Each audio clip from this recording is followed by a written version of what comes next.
This is the Masking Handbook for Audiometry. In this video, we're looking at masking, frequency, and basilar membrane effects. We're going to look at the frequency characteristics of narrowband masking noise and how it relates to the cochlea. Specifically, we'll look at how it relates to the geography of the basilar membrane. Here we have a hearing loss present in the right ear, while the left ear is comparatively much better. Because of this asymmetry, let's say we need to mask the left ear and complete masked testing on the right side. We'll introduce some narrowband masking noise to the left ear to mask this non-test ear. Here we have a depiction of narrowband noise at the frequencies of 500 and 4000 Hz. You can see that if this was the initial masking level, we would have been using the optimized method here. We know that narrowband noise is a filtered strip of white noise that has a pure tone as its center reference. In this case, the noise is centered at 500 and 4000 Hz respectively. Besides the center frequency, they also have bandwidth differences as well. The frequency width of the strips of noise are not the same. The 4000 Hz narrowband noise has a wider frequency bandwidth compared to the 500 Hz narrowband noise. Why is that? Here we see an illustration from the classic 1924 paper by Weigel and Lane titled "The Auditory Masking of One Pure Tone by Another and Its Probable Relation to the Dynamics of the Inner Ear." These authors mapped the basilar membrane in terms of frequency coding. On the left side is the lower part of the cochlear chamber, where the stapes footplate rests in the oval window. As we move to the right, we're moving higher up towards the apical parts of the cochlea. They estimated the basilar membrane to be about 30 millimeters in length and mapped frequency along its surface. A few quick observations. The high frequencies are encoded on the lower part of the membrane on the left side, and the lower frequencies are encoded on the apical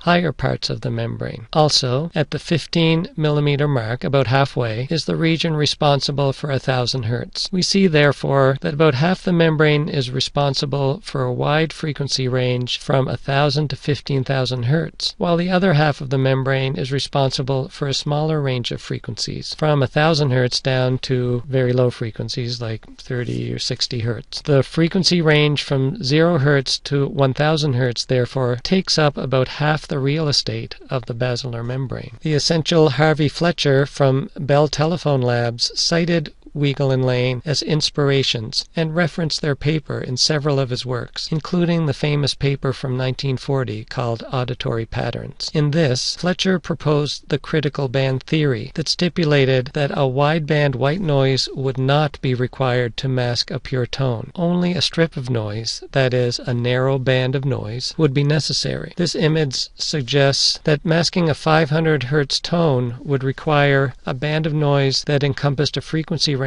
of about 60 Hz. A 4000 Hz tone, however, would require a strip of noise that covered a frequency range of about 200 Hz. Why would that be the case? Fletcher proposed that a band of noise with a frequency range that covered a 5 millimeter length on the basilar membrane would be required to mask a tone. The masking effect was dependent on a certain length of the basilar membrane being covered by the band. Going back to Weigel and Lane's earlier image, because of the basilar membrane geography, this meant that a 5 millimeter strip would cover a different range of frequencies depending on what kind of pure tone you wanted to mask. A narrowband noise that covered 5 millimeters in the high frequency range would necessarily cover quite a wide range than a lower frequency tone.